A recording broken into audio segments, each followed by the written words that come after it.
Hello friends, welcome to I exam B. I am Sushil Ragade, ex manager Reserve Bank of India. ऐसा ही same video मैंने 3 महीने पहले बनाया था, जहां पर हमें 30 अक्टूबर का डेटा अवेलेबल था। तो अभी नवंबर, दिसंबर, जनवरी और ये जो डेटा है ये 1 फरवरी का है, यानी कि 3 महीने में क्या क्या चेंज हुआ है वो हम देखेंगे। एंड प्रेजेंट जो वैकेंसी है आरबीआई में, ग्रेड बी की हो या ए की हो या असिस्टेंट है या ऑफिस अटेंडेंट है, वो कितना है और उसके बेसिस पे हम कंक्लूजन निकाल सकते हैं। मेरा कंक्लूजन क्या होगा, आप भी अपना अपना कंक्लूजन निकाल सकते हैं। आज का जो ज़माना है वो डेटा एनालिसिस का है।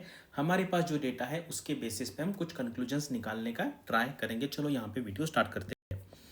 तो ये वीडियो था कब बनाया था मैंने, ये 26 नवंबर को बनाया था। एंड नियर अबाउट 24,000 लोगों ने इस वीडियो को देखा था। आप में से भी बहुत सारे लोगों ने ये वीडियो देखा है। इस वीडियो में मैंने जो डेटा प्रेजेंट किया था उसी को हम कंपेयर करेंगे अभी जो नया डेटा आया है, यानी कि पिछले 3 महीने में कितना चेंज हुआ है हर जो कैडर है उसके स्ट्रेंथ में, वो भी हम देखेंगे। और एग्जिस्टिंग स्ट्रेंथ कितना है और सैंक्शन पोस्ट कितना है, उसके बेसिस पे भी हम कुछ कंक्लूजन निकालने का ट्राई करेंगे। तो ये देखिए, ये पूरा डेटा था, ये अक्टूबर का था। अगर आप देखेंगे ये जो अक्टूबर का है और ये स्ट्रेंथ है, करेक्ट, सैंक्शन स्ट्रेंथ है।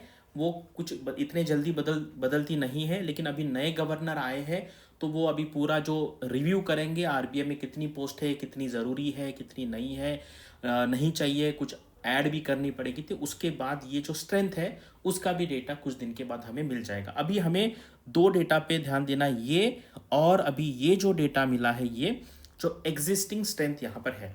तो अभी हम सबसे पहले देखेंगे कि ये जो 30 अक्टूबर का जो डेटा था और 1 फरवरी का जो डेटा है उसमें कितना चेंज हुआ है। ये 3 महीने का चेंज है।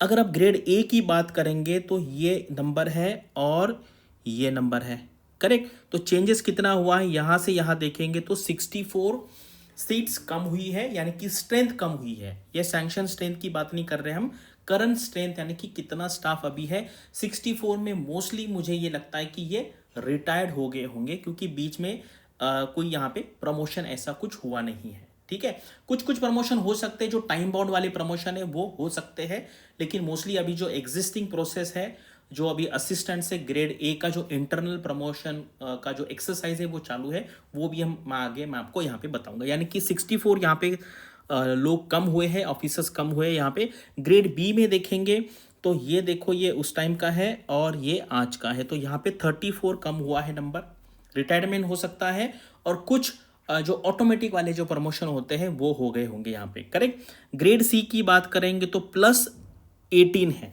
करेक्ट। यहाँ पे ये नंबर देखो और ये नंबर देखो, तो अभी ग्रेड सी में 18 लोग यहाँ पे ज़्यादा हैं।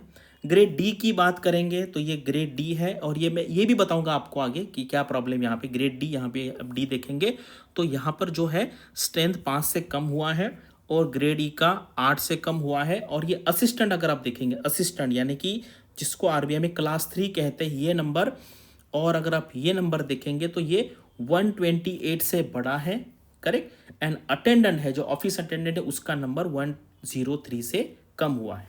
तो अभी ये क्या है, ये पिछले 3 महीने में क्या क्या चेंजेस हुए हैं।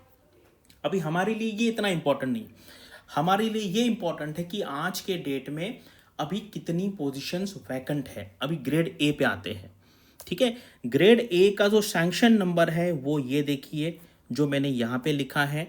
उसके बाद ये है प्रेजेंट स्ट्रेंथ, ये मैंने यहाँ पे लिखा है, यानी कि ये डिफरेंस आएगा 1463।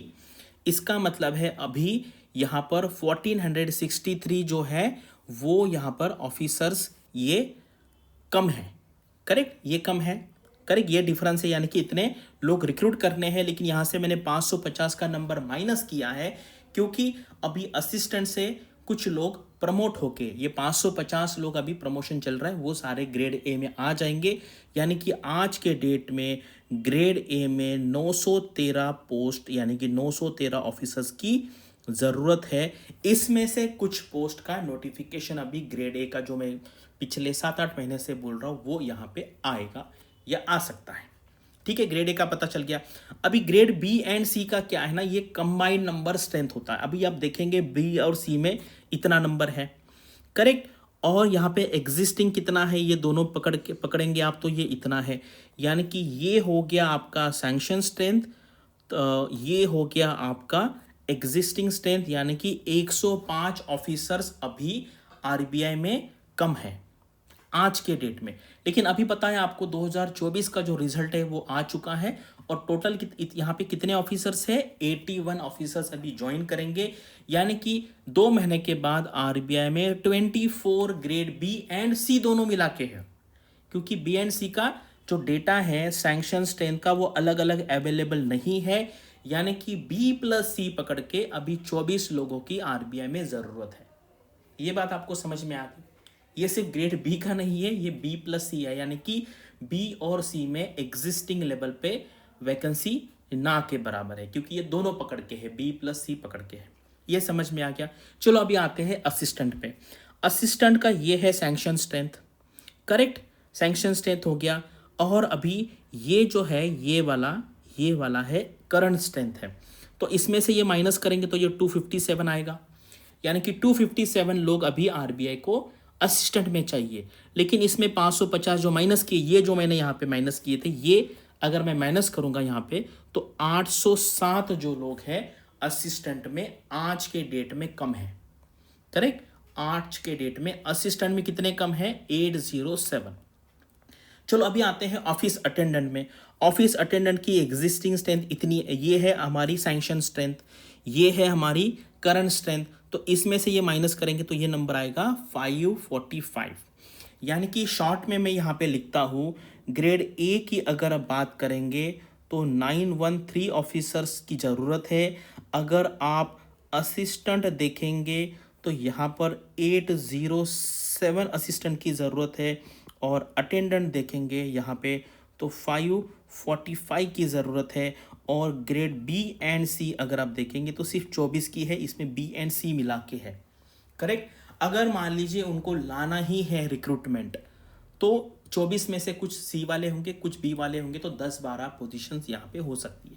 तो ये अभी आपके सामने मैंने एग्जिस्टिंग जो स्ट्रेंथ है, सैंक्शन स्ट्रेंथ है, उसका पिक्चर यहाँ पे पूरा आपको दिखा दिया है। तो इसके बेसिस पे आप क्या कंक्लूजन निकाल सकते हैं वो आप निकाल सकते हैं। और इसमें भी अगर आप देखेंगे तो नोटिफिकेशन जो आया था, ये 81 इस बार सेलेक्ट हुए हैं।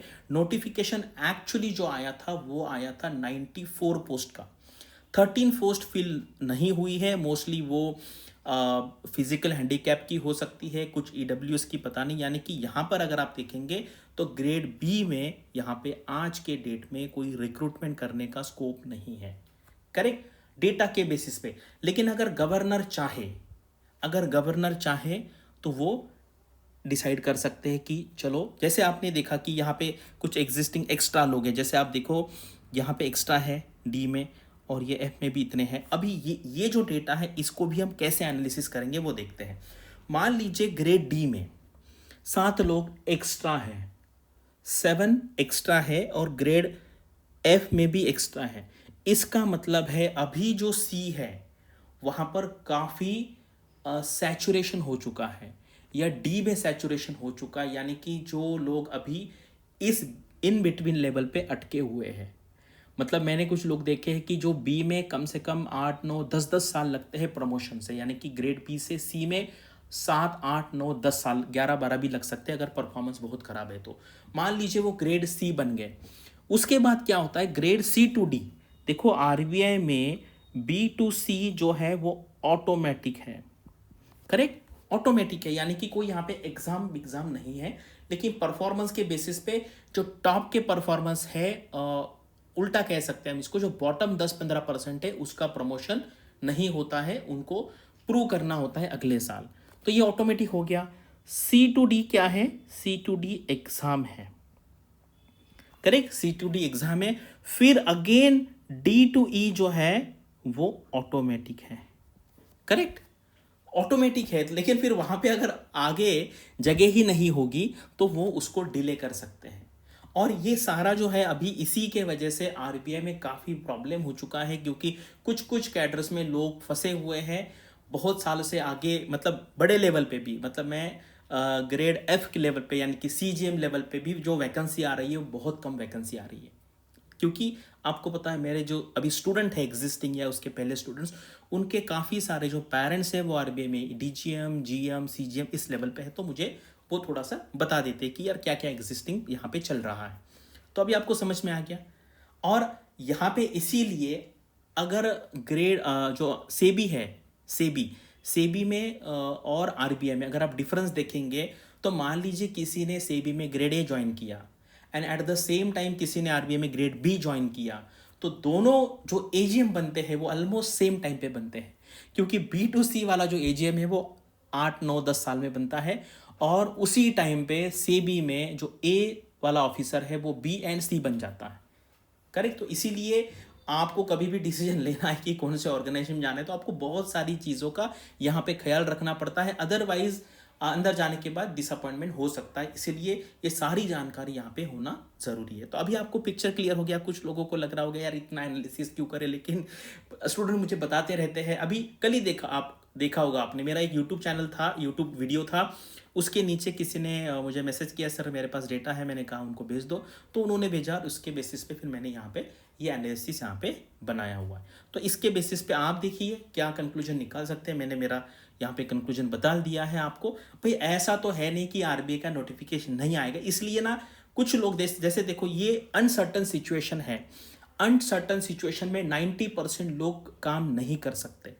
उनको चाहिए बॉन्ड पेपर पे लिख के, सर आप बॉन्ड पेपर पे लिख के दीजिए कि क्या आएगा, कितनी वैकेंसी आएगी, सिलेबस क्या रहे। ऐसा होता नहीं लाइफ में। लाइफ इज अनसर्टन, कल क्या पता होने वाला है, परसों क्या होने वाला है, हमें पता नहीं। सिर्फ 10% ऐसे लोग हैं कि जो ऐसे अनसर्टन सिचुएशन में काम रह के पेशेंस से पढ़ाई करते हैं। अदरवाइज 90% आप में से सब लोग वेट करेंगे कब आरबीआई नोटिफिकेशन डिक्लेयर करेगा, और जो वो डिक्लेयर करेगा उस दिन आप बोलेंगे सर अभी तो सिर्फ 50 दिन है, अभी 26 का कब आएगा, फिर 26 में बी आएगा कि ए आएगा। तो फिर ये अनसर्टनिटी चलती रहेगी। इसीलिए जिनका खुद पे माइंड पे कंट्रोल है और जो पढ़ाई करना चाहते हैं, आरबीआई में जाना चाहते हैं, उनके लिए ही ये सिचुएशन बहुत फेवरेबल है। This situation is very favourable for those who are mentally strong. Otherwise 90% लोग तो मैंने पिछले 7 महीने पहले ही बोला है कि ये होने वाला है, और उस टाइम पे मेरे पास तो ये डेटा भी नहीं था, लेकिन मुझे इन्फॉर्मेशन मिला, मैंने बता दिया। करेक्ट। तो अभी ये आपके सामने है। स्टिल मुझे लगता है अभी भी अभी जो मैंने कहा 90%, उसमें 10% लोग कन्विंस हो गए होंगे कि भाई मुझे तो पढ़ाई करनी है। फिर कुछ लोग बोले भाई पढ़ाई कैसे करें, मुझे क्या पता नया सिलेबस हो गया तो ये भी कितने बार मैंने बोला है कि भाई यहाँ पे कोई स्पेस साइंस नहीं आने वाला, कोई क्वांटम मैकेनिक्स नहीं आने वाला, क्वांट इंग्लिश रीजनिंग जी यही आता है। फिर वो ए का एग्ज़ाम हो, बी का हो, सी का हो, कुछ भी हो, आईबीपीएससी कंडक्ट करता है। लेकिन इतना समझाने के बाद भी अगर नहीं समझेगा, then you are free to pass your time. ठीक है। जिनको समझ में आता है वो आराम से मेरे जो वीडियो है उससे इंसाइट्स लेते हैं। और आपने देखा होगा भाई जितने सारे लोग इस बार होते हैं, 75 to 80% लोग मेरे कांटेक्ट में हैं। कुछ लोगों ने कोर्स खरीदा है, कुछ लोग मेरे अलग अलग सोशल मीडिया से कांटेक्ट में रहते हैं, और कुछ लोग वीडियो से ही इंसाइट लेके पढ़ाई करके सक्सेस पाते हैं। ठीक है। ये है, इससे ज़्यादा मैं यहाँ पे एक्सप्लेन नहीं करूँ। अगर आपको हमारा आरबीआई का कोर्स ज्वाइन करना है, नया बैच अभी जस्ट स्टार्ट हुआ है, यहाँ पे कुछ स्ट्रैटेजी क्लासेस हुई है, और अगर आप यहाँ पे ज्वाइन करेंगे अभी तो आपको पुराना रिकॉर्डिंग मिल जाएगा। आपको और इन्फॉर्मेशन चाहिए तो यहाँ से आप इन्फॉर्मेशन ले सकते हैं। जिनको क्लास ज्वाइन करना है उनके लिए, अदरवाइज जो बहुत ब्रिलियंट लोग हैं वो सेल्फ स्टडी भी कर सकते हैं। Thanks for watching this video and all the best for your studies and upcoming examinations.